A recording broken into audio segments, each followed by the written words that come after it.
Amém. Todos passaram bem a semana?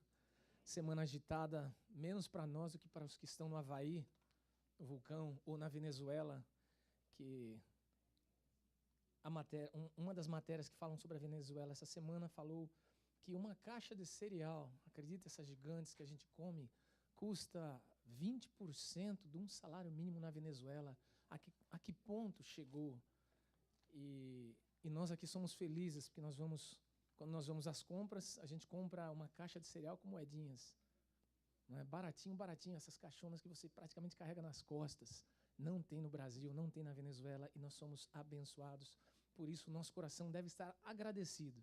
Muito obrigado aos irmãos presentes nessa manhã, aos da internet que nos acompanham de casa, mas principalmente aos que estão na casa, que enfrentaram essa chuva e que estão adorando ao Senhor. Eu sei que não vieram ouvir a minha palavra, nem o meu conceito, as minhas ideias, mas vieram ouvir a boa e preciosa palavra do Senhor. Amém? Juízes, capítulo 2. Nós vamos ler 2 versículos no livro de Juízes, que é o nosso livro, foi o livro que nós recentemente lemos na nossa leitura anual. Aos que estão fazendo, aos que não estão perdendo. É uma delícia, irmãos, nós revermos algumas histórias, alguns pontos, porque a nossa mente é deletéria. A gente aprende alguma coisa, com o passar do tempo ela vai caindo no esquecimento, vai morrendo, aí dali a pouco a gente nem sabia que estava lá a história, que estavam lá os textos. Então, Juízes, no capítulo 2, eu gostaria apenas de me ater em 2 versículos que são basicamente, possuem o mesmo conceito.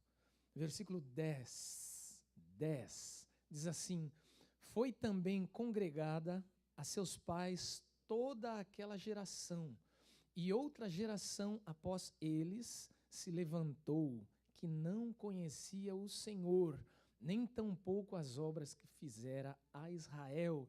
E no 19 diz assim: sucedia, porém, que falecendo o juiz, reincidiam e se tornavam piores do que seus pais, seguindo após outros deuses, servindo-os e adorando-os eles. Nada deixavam das suas obras, nem da obstinação dos seus caminhos. Amém? Os irmãos podem se assentar. Nessa manhã eu gostaria de pensar, junto com os irmãos, o que estamos fazendo da nossa vida. Porque recorrentemente, nós reclamamos com as pessoas, reclamamos com Deus, que a vida passa muito rápido, que a vida está muito corrida, que ontem nós tínhamos 12 anos, 15 anos, hoje nós já estamos indo aí para o Cabo da Boa Esperança, virando ali aquele quadrante de vida em que muitos dizem que nós temos, no meu caso principalmente, eu tenho menos anos para frente do que já tive para trás. Já atingi uma boa parte da vida que o Senhor deu ao homem. E o que nós estamos fazendo da nossa vida tem muito a ver com o que estas pessoas fizeram da sua vida. O contexto todo, para os irmãos que leem, para os irmãos que conhecem a história, foi de que houve um período em que a nação de Israel desceu ao Egito por causa de fome, lá permaneceu por mais ou menos 400 anos. Deus levanta um homem chamado Moisés, que os traz com um braço forte daquela situação de escravidão no Egito, em que eles eram humilhados, em que eles eram estrangeiros, em que eles eram diminuídos porque estavam num país estranho e de repente foram ameaçados porque eles estavam prosperando e progredindo demais naquele país. O Senhor então levanta um homem chamado Moisés, e Moisés resgata esse povo porque eles oraram, Deus ouviu a oração deles, Deus tinha um pacto, um concerto especial com esse povo, os traz pelo caminho do deserto, que era para ser uma rota curta, mas no deserto eles permanecem 40 anos porque eles foram chamados pelo próprio Deus de povo obstinado, povo duro, povo cabeçudo, né? Nos dias de hoje, diria o Senhor, vocês são cabeçudos no deserto, pelo tanto de sinais que ele fazia, a ponto de o Senhor dizer, essa geração, esse grupo de pessoas que saiu e ouviu minha promessa de que iria para um lugar em que eles, de fato, agora iriam descansar, iriam ser donos das suas terras, iriam ser donos da sua vida, o próprio Deus pega e fala, não, vocês vão só ver, mas não vão entrar, vocês vão conhecer, vocês lá na frente vão ouvir falar, na ressurreição vocês vão ouvir falar, que houve sim um grupo que entrou naquela terra, mas vocês não. E aquela geração fica pelo deserto. E a Bíblia fala que quando Moisés morre, ele também não entrou na Terra Prometida, junto com aquela geração, com aquele grupo grande. Ele coloca Josué como o sucessor. E Josué, sendo o sucessor, é ele que então entra na Terra Prometida com os que tinham naquela época, em que houve uma murmuração no deserto, em que houve uma dor de cabeça para com Deus e para com eles também. Os que tinham 20 anos para baixo, menos de 20 anos, já estavam mais crescidinhos, entraram na terra e agora com Josué iam ter que conquistar a terra que o Senhor lhes havia dado. Mas Deus estaria com eles, em função das promessas que ele disse a esse povo. Mas aí nós chegamos aqui no capítulo 2, e que eu fiquei a semana preocupado com essa expressão, no sentido de que em tão pouco tempo uma geração não conheceu a Deus. Essa geração literalmente desconhecia o que Deus havia feito. E eu fuço no texto de lá para cá, de cá para lá, li ele algumas vezes, o capítulo 2, tentando entender o que a Bíblia queria dizer com essa história de eles não conheciam o Senhor, eles não sabiam quem era o Senhor, sendo que nesse período de juízes, o complemento da história, Deus levantou 12 juízes, 12 líderes, 12 pessoas que ouviam de Deus e quando elas falavam, olha, vamos, porque Deus vai fazer. Porque elas acharam graça ao coração de Deus, elas se comprometiam em ser diferentes em relação à maioria, então Deus era com esses juízes, e houve 12 juízes. Só que, quando o povo tinha um juiz, eles tinham paz. Mas dali a pouco, o juiz morria, o povo se desencaminhava de novo, ia para o oba-oba. Deus mandava uma nação, eles sentiam aquele aperto e oravam para Deus, e Deus levantava um outro juiz. E com esse vai e vem, a Bíblia somada diz que eles tiveram mais ou menos 229 anos de paz e 111 anos de tribulação. Eles foram oprimidos por nações. Levantavam juiz, eles andavam com o juiz, ouviam sobre o juiz, tinham paz, 20 anos, 40 anos. Dali a pouco o juiz morria, eles desandavam, esqueciam muita coisa, sofriam uma penitência, ficavam lá 7 anos sem paz, 20 anos. Os filisteus oprimiram os israelitas 40 anos. Sabe o que é 40 anos?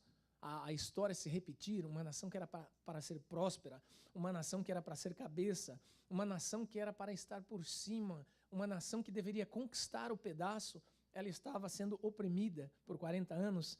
Então é interessante que a promessa do Senhor, aquilo que ele havia prometido, e o cumprimento na vida das pessoas passou por um período de tribulação tremenda, porque essa geração não conhecia ao Senhor. Esse não conhecer era deliberadamente, de propósito, não querer servir, não querer obedecer. Porque se os irmãos forem dar uma olhada nas palavras anteriores do Senhor, Deus dizia, quando vocês entrarem nesta terra, vocês vão procurar fazer com que todos os ídolos sejam postos para fora, vocês não vão se aliar a esse povo, vocês são um povo distinto. Mas quando eles entraram na terra, eles não obedeceram ao mando do Senhor. Eles fizeram alianças, eles ficaram juntos com aquele povo e, por fim, acabaram servindo aos deuses desse povo.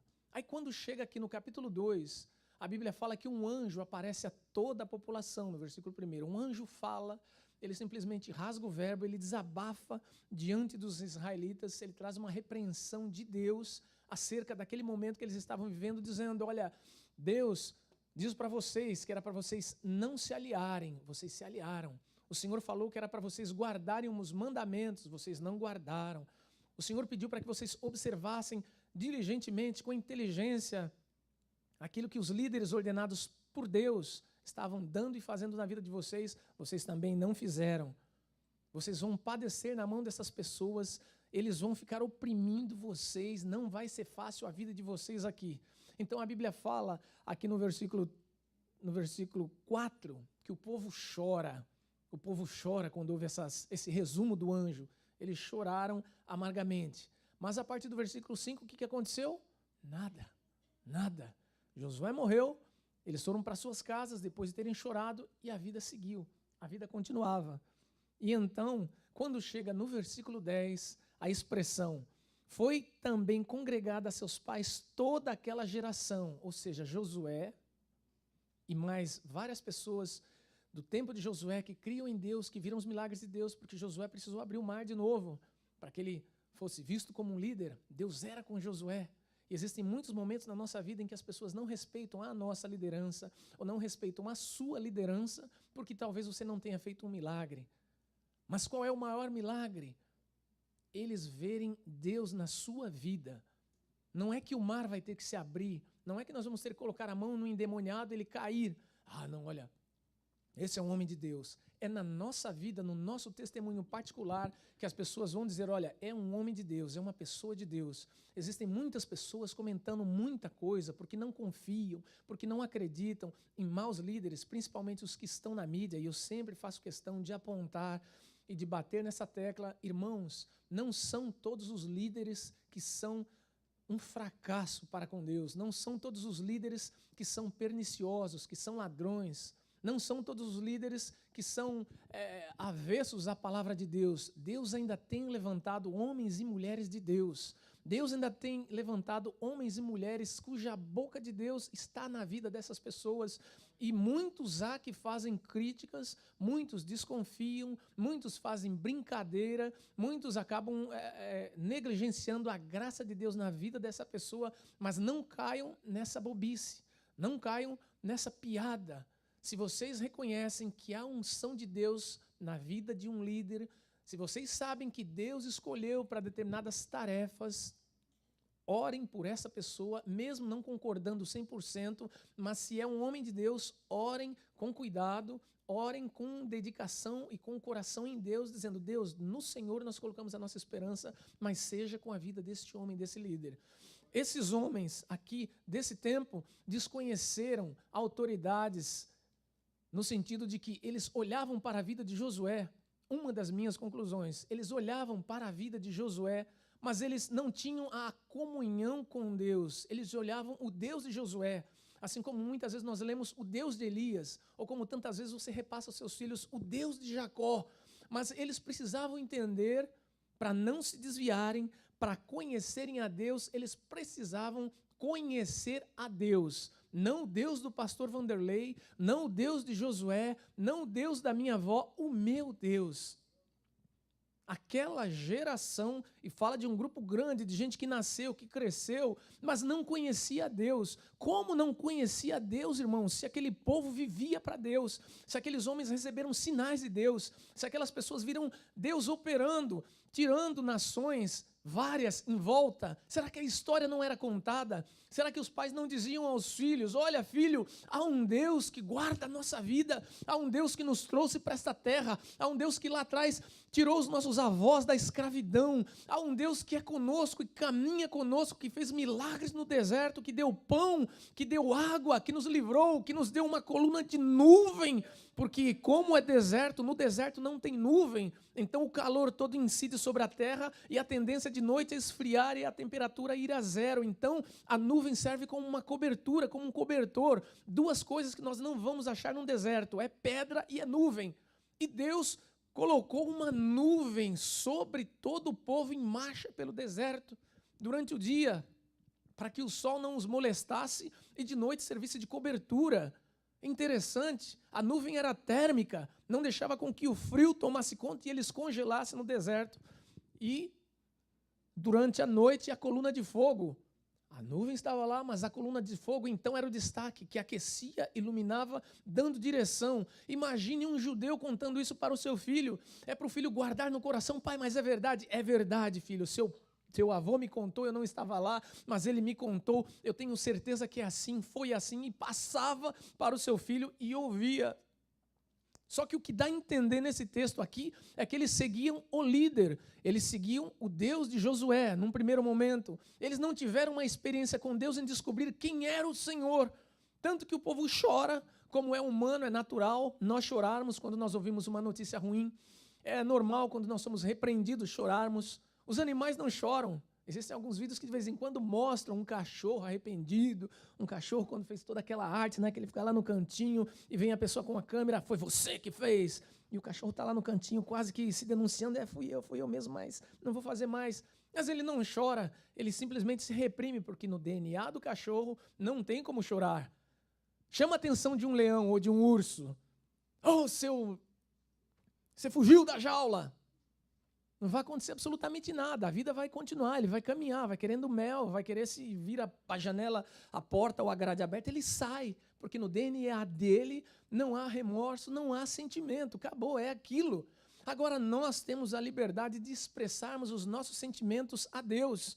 E existem pessoas que jamais se expressaram diante do Senhor no sentido de, Deus, eu preciso te conhecer mais de perto, eu preciso conhecer o Senhor, porque se um dia, eu pensava essa noite, o governo tabelar todas as igrejas e colocar um imposto altíssimo, e não acontece. No Ocidente, nunca se ouviu dizer que o governo democrático, um governo oprimisse a cristandade, ditadura, regimes totalitaristas ou islâmicos, ali não tem vez, é o que eles mandam e acabou. Mas na democracia, as igrejas cristãs são abertas. E a democracia só é democracia por causa da cristandade. Interessante. Mas imagina se eles coloquem um imposto pesado e a partir da semana que vem nós não podemos mais nos congregar e nos reunir. A fé de quem você vai imitar? É a fé do líder? Se você estava de olho naquilo que o pastor Maurício fazia, se você só acompanhava aquilo que o pastor Marcos falava, ou se você atentava para algumas informações que o pastor Damião, o pastor Jonas falava, ótimo, mas para a sua vida prática, o que essas palavras que todas as manhãs são ditas, o que os conselhos que são dados, as visitas que são feitas, fazem na sua vida, te fazem pensar, te fazem despertar para que você diga, eu quero uma vida com Deus, eu preciso de uma vida em Deus, eu preciso conhecer a Deus. Ou nós viemos apenas para uma reunião, porque nós gostamos do ambiente, nós gostamos das pessoas, nós gostamos da net, né? Precisamos de emprego, precisamos de um colchão, queremos um sofá, ou alguém que tem uma televisão, ou alguém que tem um programa legal, ou vai almoçar conosco. Será que as nossas influências, o nosso relacionamento está sendo maior do que o nosso conhecimento de Deus? Será que nós temos buscado aprender de Deus na nossa vida? É importante, irmão, sabermos que se amanhã, se o governo fechar as portas e proibir as reuniões, a nossa fé vai permanecer em Deus, vai permanecer igualzinha, suave, agradável. Meu Deus, meu Senhor, será que a nossa vida vai continuar assim? Ou nós faremos e seremos como esta geração que não conhecia o Senhor, conhecia os seus líderes, mas não conhecia o Senhor? Deus precisa que nós tenhamos relacionamento. Relacionamento com Deus significa descoberta de Deus, conhecimento acerca de Deus. E uma vez que você conhece a Deus, que você tem uma vida com Deus, você sabe que Ele é fiel, que Ele é justo, que Ele é seu companheiro, que Ele existe. E as ideias, os pensamentos, os conceitos de fora não importam, porque você conhece a Deus. Você não se confunde dizendo, será? Porque percebam que o povo não conhecia a Deus, porque eles ficaram fixos em Josué e não num relacionamento com Deus. Mas eu diria mais, na minha observação, que no versículo 2, um dos segredos que a Bíblia fala é que vós, porém, não fareis aliança com os moradores desta terra. A razão de você se esquecer do seu Deus, ou a razão do mundo hoje esquecer de Deus, é que ela se aliançou com muitas coisas que Deus disse, olha, não faça, não haja, não seja, não esteja. A Bíblia recomenda no Salmo 1, não assentarmos na roda dos escarnecedores. O apóstolo Paulo fala que as más conversações corrompem os bons costumes. Isso não é uma regra de igreja, é um hábito, é um mandamento, é uma certeza de Deus para a nossa vida, para a nossa preservação.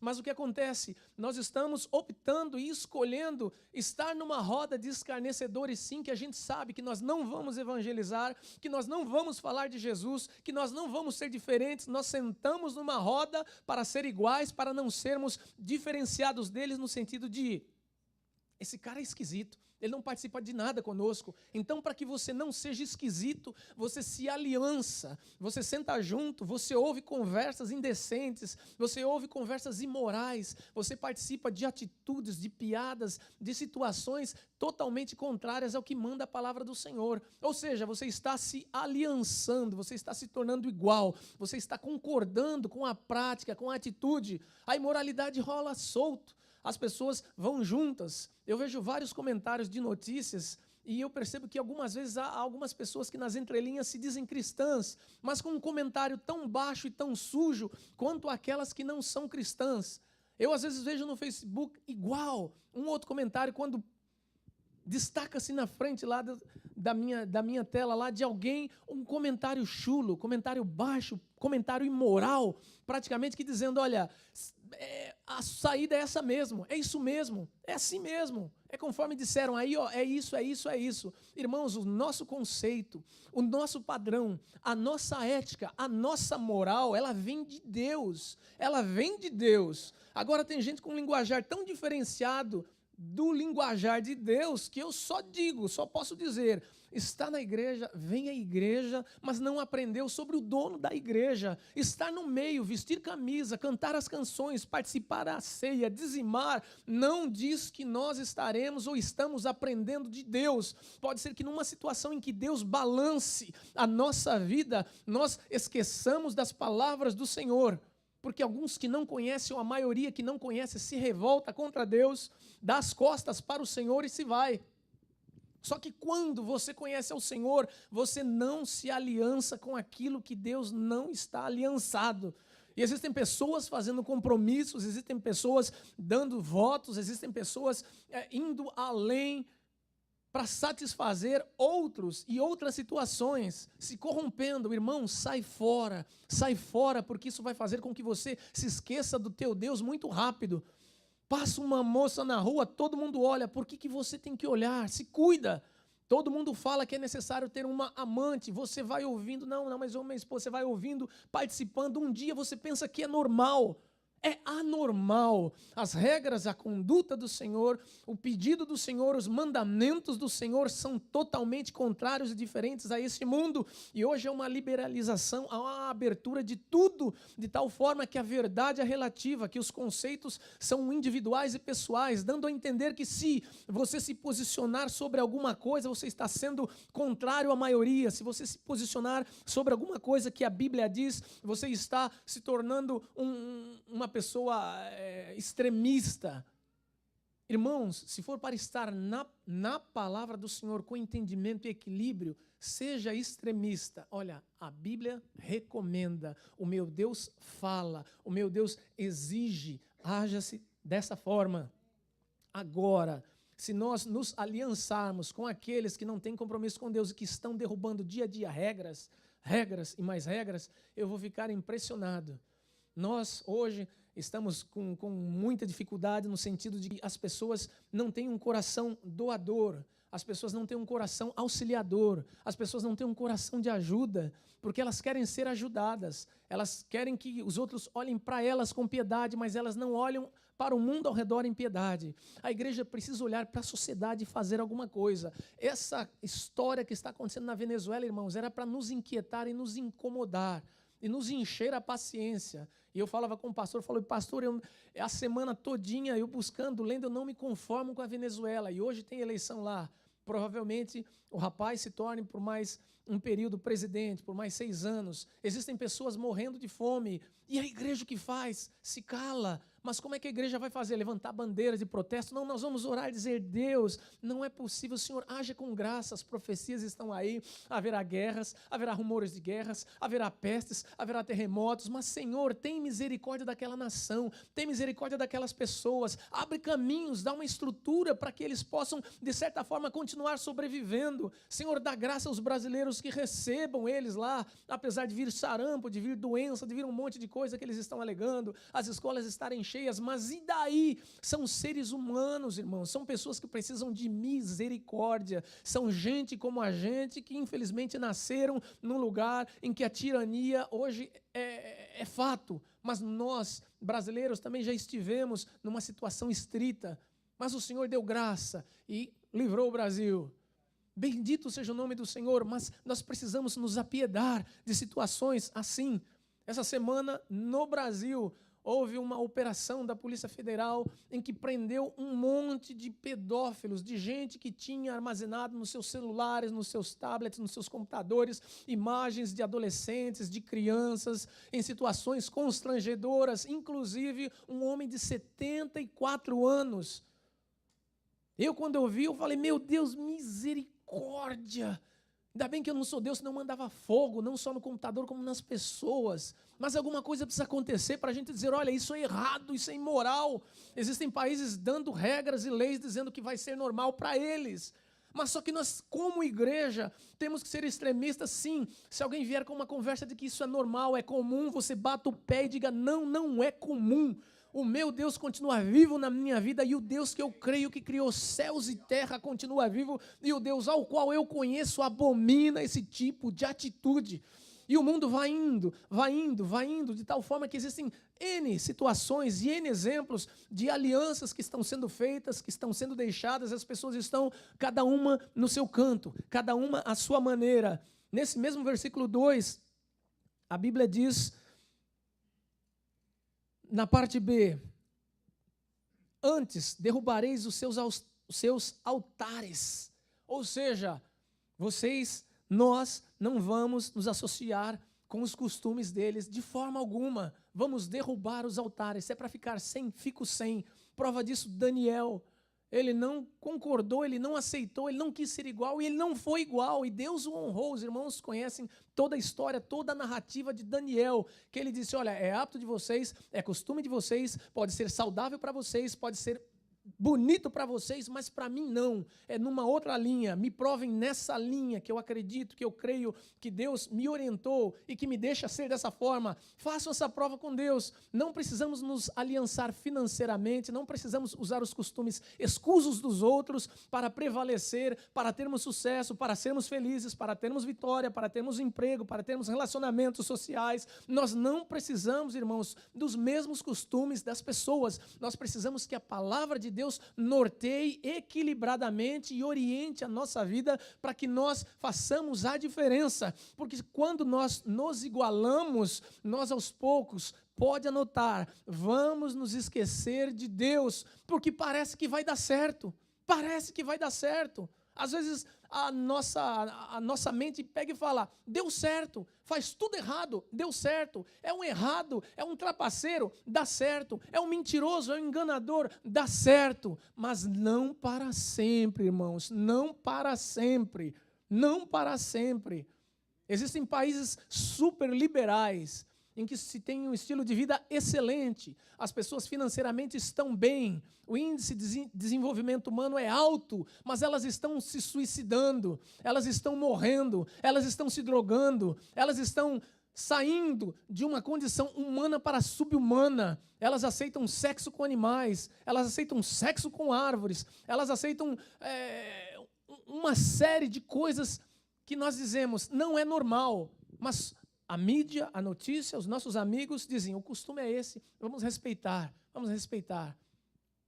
Respeitar é uma coisa, fazer é outra. Agora, tomar uma postura em Deus e dizer, olha, não é assim. Por isso que o Senhor falou, derruba os altares, porque esses deuses deles vão servir para vocês em laço. Uma outra tradução diz, esses deuses deles vão servir de tentações para vocês. Vocês se verão tentados. Então, quando você sabe que uma situação pode parecer mais forte que você, não se adeque porque é um costume. Saia, quebre, fuja, feche os olhos, suma, desapareça. Nós temos uma dificuldade imensa com essa história de bebida. Lá vem ele. Porque tem muita gente que gosta de beber, mas, irmãos, o nosso costume não é de beber, de se embriagar, de encher a cara, de parecer igual. Eu sei que é uma coisa muito delicada, eu não vou extremar hoje. Extremar? Extrema é uma cidade em Oriente, perto de Bragança, São Paulo, Extrema. Vai para Minas. Mas eu não vou ser extremista. Cuidado. Beber demais é pecado. Comer demais é pecado. Gastar demais é pecado. Se esbanjar em tudo é pecado. Nós precisamos do bom senso, nós precisamos, irmãos, do equilíbrio. Quando você conhece Jesus de verdade, Ele te faz equilibrado. Jesus não te faz louco, Jesus não te faz um sonso. E o terceiro ponto, desobediência. Quando Deus fala aqui no próprio versículo 2, contudo, não obedecestes a minha voz. A desobediência é uma coisa terrível, porque ela acaba demandando incredulidade. Se eu digo, irmãos, não abram aquela porta porque está chovendo, vai um desobediente e abre. Essa ação de abrir a porta significa que ele não confiou nas minhas palavras. Não confiou nas minhas palavras porque também não gostava de mim. Porque quando você gosta de mim, você me obedece, certo? Não, nem sempre. Mas com relação a Deus, a obediência à palavra de Deus é sinônimo de amor. Eu obedeço a Deus porque eu creio. A crença, somada ao amor, dá a fé para dizer, olha, Deus, se o Senhor falou, eu acredito, fim de papo. O Senhor disse, é assim. O Senhor disse, vou confiar. Quando nós abrimos a porta do nosso coração, quando nós abrimos a porta da nossa mente para dizer, não, não é bem assim, nós desconfiamos da palavra do Senhor, nós mostramos que nós não amamos o Senhor, porque se Ele tem o melhor para nós, se Ele cuida de nós, se Ele desde a eternidade já preparou um cordeiro para a nossa salvação, porque Ele sabia que nós pecaríamos, se desde lá de trás o Senhor vem com promessas e palavras de que nos restauraria, de que traria novamente a nossa convivência com Ele, é porque Ele sabe do que Ele fala, é porque Ele é um Deus fiel, é um Deus que não precisa ficar fazendo sinais, que não precisa ficar dando mostras, porque Ele é um Deus de palavra. Deus tem uma característica que é de ser imutável. Ele falou para o nosso bem, é para nós. E quando nós obedecemos, nós dizemos, Senhor, sofro as consequências, caminho por esse caminho, por esse martírio, por essa situação, mas eu confio que o Senhor tem um fim bom. Provérbios, deveras há um fim bom, não será malograda a tua expectação. Ou traduzindo para o português de hoje, olha, confia, espera, passe o tempo que passar, não vai ser à toa a tua esperança. Deus um dia vai te recompensar, ainda que o mesmo Provérbios, ainda que o mesmo autor diga, olha, a esperança prolongada faz desfalecer o coração. Lógico, você se desanima, você se sente fraco, você de vez em quando precisa ser relembrado por Deus, mas isso não significa que se Deus demorar no cumprimento de alguma coisa, Ele não tem interesse na sua vida, Ele te abandonou, Ele te deixou de lado. Não, não será vazia a tua espera em Deus. Deus vai cumprir tudo aquilo que Ele tem prometido para as nossas vidas, porque é para a glória dEle, para nosso benefício também, mas para a glória dEle. Só que aí eu tirei as minhas considerações. Então essas três, com relação à Bíblia que eu falei, esqueceram ao Senhor? Ah, tá, muito bem. Os pais, provavelmente, ocupados nas batalhas, não disseram aos filhos o que Deus havia feito. Porque para alguém não conhecer, irmãos, ele precisa não saber. Então concordem comigo, ou não concordem. Os pais estão guerreando para entrar na nova terra. Os filhos estão em casa, de vez em quando vêm. Estão vendo como se fosse um filme. Porque os pais não falam o que está acontecendo. Olha, matamos, destruímos, essa terra é nossa. Oh, maravilha, que bom, que bom. Parece essa história, me lembra a história aqui nossa da América, que muitos filhos estão entregues à escola e ao daycare dominical, à salinha, à sala, ao culto infantil. Mas o nosso trabalho de falar com os nossos filhos sobre Deus inexiste. Você está preocupado em trabalhar, você está preocupado em conquistar essa terra. É justo. Mas você não pode deixar que os seus filhos padeçam. Você não pode deixar que a sua família sofra, porque esses seus filhos que você está trabalhando hoje para dar um carro, uma casa, esses seus filhos que você coloca hoje para aprenderem flauta, para flutuarem, para terem aulas de navegação, de helicóptero, esses filhos que você investe pesado neles para terem uma vida razoável lá na frente, serão estes filhos que, se você não cuidar, inculcar na cabeça deles sobre Deus, serão esses mesmos filhos que você traz para a salinha, serão esses mesmos filhos que você traz aqui para a igreja. Ah, mas o que diz Provérbios? Ensina a criança no caminho que deve andar. Eles são lembrados de alguma coisa que deve ter sido começado em casa. Se não começou em casa, é um amontoado de informações que eles recebem aqui, mas que aqui fica. A história de Daniel, bonitinha, na igreja, quando fala de igreja, já li, Daniel. Mas se em casa você fala, olha, Daniel foi um homem de Deus, foi um homem que orou, foi um homem que se guardou, foi um homem que confiou, foi um homem que depositou em Deus as suas expectativas ainda e quando ele era tentado. Se você ensina Daniel como uma realidade, seu filho vai entender que há um Deus na vida de Daniel,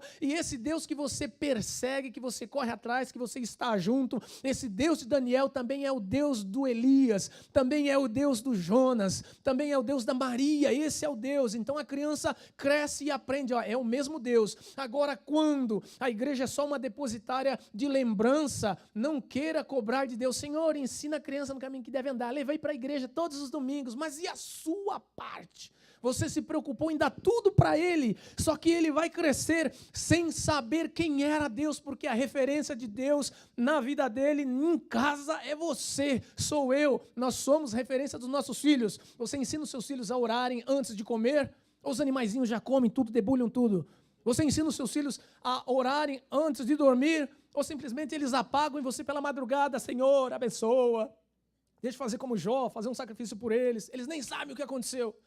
Será que nós perdemos tempo para dizer que nós somos crentes de verdade? Aquilo que é abominação, que passa na televisão de raspão, você acompanha, filho, sai da sala. Ou você muda e fala, isso não é bom para nós, isso não é nosso hábito. Será que seus filhos estão, irmãos, recebendo e aprendendo de você sobre um Deus vivo, ou sobre um Deus imaterial, sobre um Deus abstrato, sobre um Deus etimológico, sobre um Deus religioso, sobre um Deus de igreja? Eles vão crescer sem conhecer a Deus e a responsabilidade é sua. Você vai morrer e não vai ver o mal que você faz sobre a vida dos seus filhos. Por isso que esse mundo anda de mal a pior. Os pais acham que religião que é uma coisa boa, como é filosofia, é um punhado de palavras, é um arranjo de situações e informações, mas irmãos, estar em Deus, conhecer a Deus é muito mais do que informação. Estar em Deus, conhecer a Deus representa a continuidade de geração. Estar em Deus, conhecer a Deus significa complemento, continuação, história para frente, porque ela não pode morrer na liderança, ela não pode morrer nos deuses, no Deus dos meus pais, ela não pode morrer no Deus do meu pastor, ela não pode morrer no Deus que estava na minha igreja. Quantas igrejas americanas, como eu disse, a nossa alegria é saber quando aparece uma igreja para nós comprarmos, que o nosso desejo é sair daqui para um lugar maior, mas do outro lado da moeda há uma preocupação, porque essas mesmas igrejas que nós estamos de olho para comprar e que estão caras, essas mesmas igrejas, irmãos, não foram para um lugar melhor, essas igrejas morreram. Muitas igrejas na América estão morrendo, fechando as portas, simplesmente deixando para lá o negócio ser igreja. Porque não houve uma continuação, não houve um evangelismo, não houve uma fixação nos filhos. Se cada um aqui de manhã inculcar, os que têm filhos, eu logo tenho 3, já dá meia congregação, se inculcarem aos filhos sobre Deus, as portas dessa igreja não fecham. Agora, eu quero apostar com você, crente não aposta, mas eu aposto e sou crente, aposto com você, que se daqui 50 anos voltar e você não inculcar no coração e na mente dos seus filhos acerca de Deus, se essas portas estarão abertas. Foram para a igreja americana, foram nada, foram para lugar nenhum, não conheceram a Deus. Então, por bondade, Deuteronômio 8 diz assim, 4:9 melhor, tão somente, Deuteronômio 4:9, uma lembrança do Senhor, guarda-te a ti mesmo, falando para o povo, e guarda bem a tua alma, que não te esqueças daquelas coisas que os teus olhos têm visto, e não se apartem do teu coração todos os dias da tua vida, e as farás saber a teus filhos e aos filhos dos teus filhos. Ou seja, era Deus dizendo, isso que vocês estão vendo não é história, isso que vocês estão vendo não é um êxtase momentâneo, isso que vocês estão vendo deve ser compartilhado, não apenas como conhecimento, não apenas como história, mas como realidade para o filho de vocês, para os netos de vocês, para que quando eles crescerem, eles continuem contando o que eu fiz com vocês a partir do Egito, o que eu fiz com vocês no deserto, o que eu fiz com vocês entrando em terra nova, o que eu faço e farei com vocês enquanto vocês andarem comigo. Era a promessa do Senhor, inculca, faça saber. De novo, pai, com essa história, meu filho, Deus é bom. Pai, mais uma vez, mais uma vez. Irmãos, nós precisamos saturar a mente, o coração dos nossos filhos acerca das coisas de Deus, para que essa geração não pereça, para que essa geração não morra, para que essa geração não venha a ser contado como não conhecendo ao Senhor, tendo visto tantas coisas. Quem nos trouxe para esse país? Quem nos trouxe para este lugar?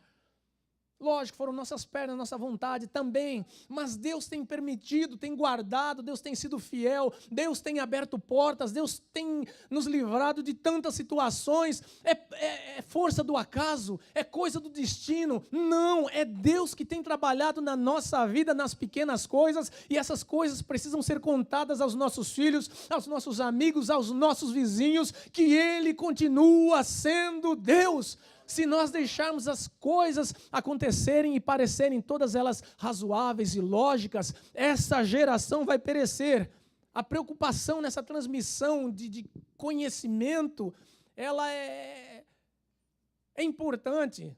Meu filho, você precisa ser um bom aluno, precisa conhecer sobre muita coisa. Mas o conhecimento, irmãos, o conhecimento de Deus é profundo. O conhecimento de Deus é eterno. O conhecimento de Deus, ele agarra no coração, ele fica no coração, ele impregna a alma. Não há quem tire. Agora, o conhecimento humano, as informações humanas são seletivas. O que nós aprendemos? Digamos, quem estudou até o colegial, 8 anos mais 3 no nosso tempo, talvez 4 hoje, 12 anos de estudo. Se você resumir, para que serviu aquele monte de coisa de matemática, Bhaskara e não sei o quê? Para que serviu aquele tanto de regra em português que a gente continua falando errado e daí, mas a gente se entende? Para que serviu tanto conhecimento sobre história que muita coisa mudou e se provou que era farsa? Para que serviu tudo aquilo? Para você acumular informação que faria sentido na sua vida e faz sentido. Glória a Deus pelas aulas. Glória a Deus por todas as matérias. Como é bom. Quando eu penso nos tempos de aula, minha alma se eleva. Nunca fui 10 em matemática, levo esse trauma, mas, no entanto, eu sei que era importante. Gostava dos maus e bons professores de matemática, posso falar porque a maioria já morreu, eram velhinhos. Então, matemática sempre foi a minha tristeza. Porém, muita coisa da matemática eu esqueci e não serviu e não serve para mim para nada. E gráficos, e fórmulas, e estatística. Tinha uma estatística que o professor punha na lousa no dia da prova, que tinha mais ou menos 26 ou 28 x, y, w, raiz, delta, não sei o quê. Prova de estatística também que eu ia mal, repeti 3 anos seguidos. Então imagina como era a coisa. Para que serviu? Eu penso nessa fórmula, está lá em casa os meus cadernos, lá na faculdade, professor Reinaldo, esse está vivo. E aí eu penso nessas coisas e falo, mas foi seletivo, foi para um momento, foi para uma situação, mas não me servem para a vida. Agora, o conhecimento sobre Deus, irmãos, desde o dia que eu aceitei Jesus até hoje, todo conhecimento sobre Deus para a minha vida, para a minha alma, só me faz bem, me livra de laços de morte, me livra de situações embaraçosas. Todo conhecimento sobre Deus me traz alegria, refrigera a minha alma, me faz pensar no amanhã de maneira diferente, que a matemática, que a história, que a física não me dão segurança. Agora, esse Deus eu procuro passar para os meus filhos. Eu queria sim ser um super-herói para eles. Quero, espero, desejo ser, mas mais do que um super-herói, eu prefiro e espero ser um homem que traga de Deus informações e que traga exemplo para que eles não sirvam o Deus do pai deles, mas que eles sirvam o Deus que o pai deles também servia e que o Deus que os meus pais estão servindo também. É importante. Mais 3 eu acabo. Versículo 10 e 19, após um longo período de experiências no Egito e outro no deserto, eles entram em Canaã. E nesse tempo, sempre com líderes de referência e não desenvolveram fé genuína. Eles terceirizaram a crença deles, eles deixaram que os outros trabalhassem por eles. Eles não tinham base de quem poderia ser ou de quem não poderia ser Deus. Eles não conheciam o caminho para buscar e descobrir este verdadeiro Deus, porque a impressão que eles tinham era que Deus só era acessível, que Deus só falava por Moisés, que Deus só falava por Josué, que Deus só falava com os líderes, que Deus só falava no tabernáculo, que Deus só aparecia quando a nuvem estava posta em determinada situação e lugar. Eles deixaram com que o verdadeiro Deus que queria ser conhecido, que poderia ser tocado, tanto que uma das preocupações dos apóstolos não foi: Senhor, como nós chegaremos para os céus? Senhor, como nós podemos expulsar demônios? Não. Uma das preocupações mais interessantes do Novo Testamento é que os apóstolos chegam para Jesus vendo a dedicação de Jesus e perguntam: Senhor, ensina-nos a orar. Eles não pediram: Senhor, ensina-nos a fazer milagre. Senhor, ensina-nos a ter uma palavra como a tua. Não, os discípulos disseram: Senhor, ensina-nos a orar. E em todo o tempo Jesus estava orando. Quando eu leio alguns textos seguidos, me dá a impressão que Jesus não comia, que Jesus não dormia, porque a Bíblia fala: olha, ele foi para o monte, deixando os apóstolos, ele subiu para orar, e de madrugada ele foi orar, e de madrugada cedinho ele desceu da oração. E eu me perguntava: Senhor, mas onde é que Jesus dormia? Quando é que Jesus dormia? Por isso que na tempestade estava tão afadigado, pesado. Só orava. Mas certamente, se Jesus deixa o exemplo de oração, é porque ele sabe que na oração nós vamos encontrar Deus. Ele sabe que na oração nós vamos conhecer o Senhor. Há um hino da Ludmila Feber, Mazinho ama, mas nunca cantou. Ela tem dois maravilhosos. Salmo 103, que ela canta, mas um que ela fala que ela acorda de madrugada e o refrão do hino é: eu vou, já estou indo ao teu encontro, eu vou. Você ouve, você se sente deliciado, maravilhado com a experiência dela, mas e a sua, e a minha? De pegar e dizer: Senhor, eu quero, Senhor. Eu quero ter essa intimidade que Jesus tinha de entrar na tua presença para te conhecer de verdade, não para saber o que vai ser do meu futuro, não para manipular as informações para mim, mas Senhor, eu quero conhecer a tua doçura. Jesus é doce? É, mas quem já provou a doçura do Senhor? Em tese. Jesus é bom? É. Quem já provou a bondade do Senhor? Mais ou menos. Jesus é tudo? É tudo, não sei viver sem Ele, mas o quão tudo Ele é realmente para você que te provoca lágrimas? É, faz tempo. Então, irmãos, nós precisamos conhecer a Deus de fato, para que esse Deus desconhecido de uma geração, não seja ele desconhecido também de nós. Nós precisamos deixar, mas nós precisamos conhecer a Deus. Porque se acabar, volto de novo, se acabar essa história de congregarmos, de nós termos uma igreja como referência, de nós termos um ministério, um grupo musical como referência, se nós tivermos alguém pregando no domingo, nos chamando a atenção de alguma coisa, se nada disso tiver mais, como que vai ser a nossa fé? Navega? A nossa fé naufraga? A nossa fé afunda? O nosso conhecimento de Deus vai para o esquecimento? Nós nos agregamos e nos tornamos parte deste mundo comum? Ah, mas se não é assim, por que Deus então nos leva a gente? Somos espirituais, porque nós somos carne, nós ainda vivemos nessa terra, e Jesus disse: olha, não os peço, e foi Ele que pediu, quer culpar porque você está aqui? Culpe Jesus, não os peço que os tires do mundo, Senhor, não tire eles do mundo não. Por quê? Porque no mundo nós vamos ter aflição. Ah, Jesus masoquista. Não, no mundo nós vamos ser ensinados, no mundo nós vamos passar por provas, no mundo nós vamos ser tentados, mas o resultado disso vai ser para a glória dele. Por isso que Jesus disse: Senhor, não peço que os tires do mundo, mas que os livres do mal. Livres do mal, foi Jesus que pediu, é Jesus que manda: livra do mal. Só que para ser livre do mal, eu tenho que conhecer que eu preciso sair fora do mal. Como eu vou conhecer que eu preciso sair fora do mal? Conhecendo o caminho do bem. Como eu vou conhecer o caminho do bem? Lendo as Escrituras, que mais do que nunca estão ficando para trás, mais do que nunca estão sendo deixadas de lado, porque a batalha é tamanha e não há uma referência. Quer referência acerca da bondade? Quer uma referência acerca de como Deus pode se manifestar na sua vida? Eis aqui uma das chaves, eis aqui uma das armas negligenciadas e que estão sendo deixadas de lado para que a geração se esqueça. O livro mais vendido, porém um dos menos lidos, um dos livros mais depreciados, porém mais provados. Vocês sabiam que a Bíblia tem muito mais provas científicas afirmativas da arqueologia, na ciência, do que o Alcorão, do que os Vedas, que é o livro mais antigo do mundo dos hindus, ou que qualquer escrito de qualquer outra religião. A Bíblia, ela é perscrutada, ela é esmiuçada, ela é todo dia mastigada por alguém que quer descobrir uma falha, um furo, um evento faltante aqui e não acha. Acabar dizendo: olha, realmente houve. Falou que havia um rei, está lá, que tinha uma cidade, achamos, que foi feito um utensílio, descobrimos o nome, achamos uma capa.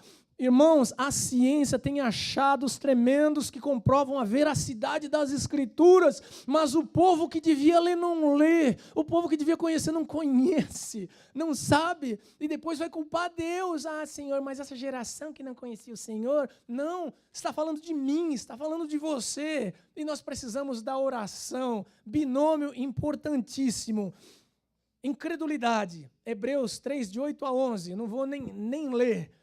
11 e 12, fala acerca de se aproximar de Deus assim descrendo. Uma geração que vai crescer sem conhecer a Deus é uma geração incrédula, em que Deus tem que provar para ver. Se Deus não fizer, não acompanha. Se Deus não der, não fala. Se Deus não fizer, é um Deus usuário. Preciso de um Deus que esteja fazendo. Se Ele não fizer, não testemunho, não falo, não digo, não caminho, não concordo, não aceito, não espero. Irmãos, a lógica da fé, como 1 bilhão de pessoas já disseram, não é você ver para crer. A lógica da fé é... Nossa, que fraqueza. A lógica da fé cristã é... Quase mingau. Última vez, faz de conta que vocês estão comigo. A lógica da fé cristã é... Amém. É crer para ver, porque Deus não tem preocupação nenhuma em ficar mostrando nada. Deus já está muito bem resolvido sobre ser Deus. Ele é Deus. Ele não tem necessidade de provar nada para ninguém. Nós temos, de vez em quando, para mostrar que eu tenho dinheiro, olha, comprei um carro, ou então eu compro uma camisa com aquela marca que todo mundo quer, desse tamanho, né? Que pega das coisas. Nada contra quem gosta. Ótimo, ótimo, ótimo. Mas aí põe principalmente aquela de um cavalinho, né, com um rapazinho desse tamanho, que atinge o peito todo, para mostrar que tem dinheiro, que comprou na Macy's, que pagou uma nota. Por quê? Porque quer mostrar, porque hoje em dia o mundo mostra, dá a entender que você, para se impor, para ser invejado, precisa mostrar que você pode. Então, para lá, o seu Porsche aí na frente... Graças a Deus ninguém tem Porsche, então estão livres. Mas para um Porsche aí na frente, né, que é um objeto de consumo de alguns homens, aquele branco, cintilante, porque é lindo, uau, vou mostrar que eu posso, que eu tenho. Agora com Deus, você se frustra. Senhor, me mostra um sinal que o Senhor é Deus. Deus não faz nem beicinho. Senhor, manda então que eles vão lá pregar no inferno, lá para os meus irmãos, ou melhor, para os meus irmãos em vida, porque que o inferno é terrível. O seio de Abraão é difícil aqui, Senhor. Manda que os meus irmãos lá sejam recebidos por alguém, por um anjo, para dizer sobre isso.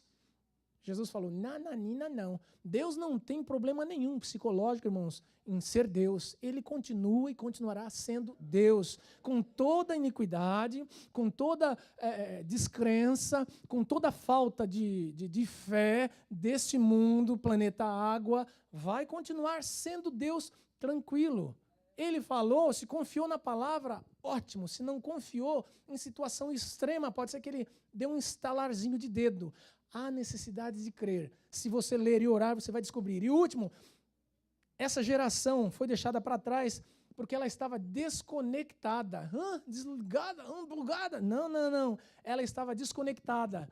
Quando o anjo apareceu e uma geração chorou, só que aí a Bíblia fala que o anjo passou, eles foram para suas casas, vida que segue, continuaram adulterando, continuaram transgredindo as Escrituras, continuaram fazendo exatamente aquilo que Deus havia dito. Não faça, não faça. O sentimento curioso, não faça, não faça. Desconectados. Quantos será que hoje estão desconectados de Deus, que precisam novamente ser ligados em Deus? O fato de nós estarmos aqui com a cabeça aqui é importante. Alguns vêm só com o corpo. E como diz um professor, espero que levem também de volta quando sair. Não deixe o corpo aqui, não. Porque às vezes a cabeça está lá já no serviço de amanhã e o corpo está aqui. Então, por favor, pega os dois. Pega a cabeça e o corpo e vai. E pega a cabeça e o corpo e vem. É importante que seja assim. Diferente disso, você fica desconectado. Existe algum corpo andando por aí sem cabeça? Algum mula sem cabeça? Nossa geração. Pois os mais novos perguntam para o pai o que era uma mula sem cabeça, ou vão no Google para ver o que era uma mula sem cabeça. Pode um corpo andar sem o cabeça? Nós precisamos estar conectados com Jesus, porque Ele realmente, irmãos, tem que ser a nossa alegria. Nessa manhã eu não vim falar o crentez, eu não vim aqui gastar o tempo de vocês que saíram de casa em busca de uma palavra de Deus para a sua vida, para mudança, para nortear, para direcionar, para trazer respostas a questionamentos. Certamente nessa manhã, graças a Deus, eu não trouxe resposta nenhuma, mas eu indiquei o caminho. Eu indiquei o caminho para que você busque dele, que pode mudar a sua vida, transformar o seu coração, transformar a sua mente, mudar a sua moral, transformar a tua integridade, trabalhar no teu caráter, trabalhar na sua vida, te dar uma vida espiritual de qualidade para abençoar, ser abençoado. Abençoar quem? Abençoar os irmãos. Como nós gostamos da casa cheia. Não é ego de pregador, ego de pastor, não. Quando a casa está cheia, significa a família está reunida. Há uma troca de experiências, não há pressa na saída, apesar de que hoje está chovendo em 10 minutos. É até bom, né? Porque assim ninguém pisa muito na grama, mas vazam rapidão, se vão. Só que quando a casa está cheia, irmãos, há uma troca de experiência, há um momento de mais tranquilidade, em que você fala, olha, semana difícil, eu tenho um patrão que me atribula. O outro fala, eu vou orar por você essa semana. Ou então alguém fala, mas aquela treva da minha vizinha que não lava a janela, fica de olho, lava a janela. Não lava a janela, fica olhando para a minha casa, a janela dela dá bem de frente para a minha casa, fica olhando meus filhos, eu estou assim meio que inquieta, não sei o que ela pode fazer. Vamos orar para que a sua vizinha se mude ou se converta. Sabe, quando a conversa começa a ser uma conversa espiritual, uma conversa do nosso nível, uma conversa que em Deus Ele pode transformar, uma vida que em Deus são quebrados conceitos, uma vida que em Deus provoca milagres. Eu queria uma oração, estou sentindo uma dor esquisita, eu vou ter que ir no médico, ou eu não tenho dinheiro para ir no médico, ou então ando me sentindo assim ou assado, ora por mim. Amém, eu vou orar para que Deus te cure, para que Deus dê uma saída. Mas eu não sei mais o que fazer em determinada situação, porque esse meu marido, porque esse meu filho, porque aquele meu patrão. Não, vamos orar. Sabe quando é assim?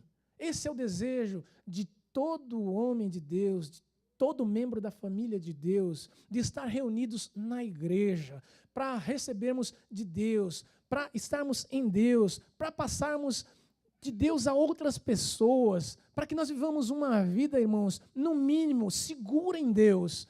Mas tem polícia, tem desemprego, tem fome, tem doença, tem a morte que vai te pegar. Olha para o ladinho desse irmão que está do seu lado. Daqui a uns anos ele não vai existir. Né? A rainha da Inglaterra, não, deixa para lá. Só que, nem o Sarney, só que está do lado. E estatisticamente, esposas, para a vossa tristeza, nós vamos primeiro. Então você aproveita bem o seu marido do lado. Quando ele disser, vou trabalhar de sábado, fala, não todo, fica um em casa, já não basta a semana. Nós homens vamos primeiro. Meu Deus, é profecia? Não estou profetizando. É no mínimo normal. Se Deus, por misericórdia, não levar os homens primeiro, levá-las primeiro, fazer o quê? Glória a Deus do mesmo jeito. Mas, irmãos, nós precisamos ter uma vida em Deus de qualidade. Eu sei que tem muita gente chegando do Brasil para os Estados Unidos agora, com vários sonhos e projetos. E eu deixo aqui um conselho. Em 2 minutos eu acabo. Eu deixo um conselho. Não perca a sua vida pensando em ganhar a América. Viva uma vida com Deus que te satisfaça. De preferência, tire um dia, tire 2 com a família. Se não tem família, então não faça nada. Descanse em Deus, relaxe. Porque essa vida é muito curta. Existem muitas pessoas se atribulando, existem muitas pessoas correndo atrás de alguma coisa que deveria correr atrás de si. A Bíblia fala, Jesus pega e fala, olha, os ímpios, as pessoas deste mundo, os homens naturais, os comuns, passam por isso, eles correm atrás disso. Eles vivem assoberbados em função disso. Mas o vosso Pai sabe do que necessitais.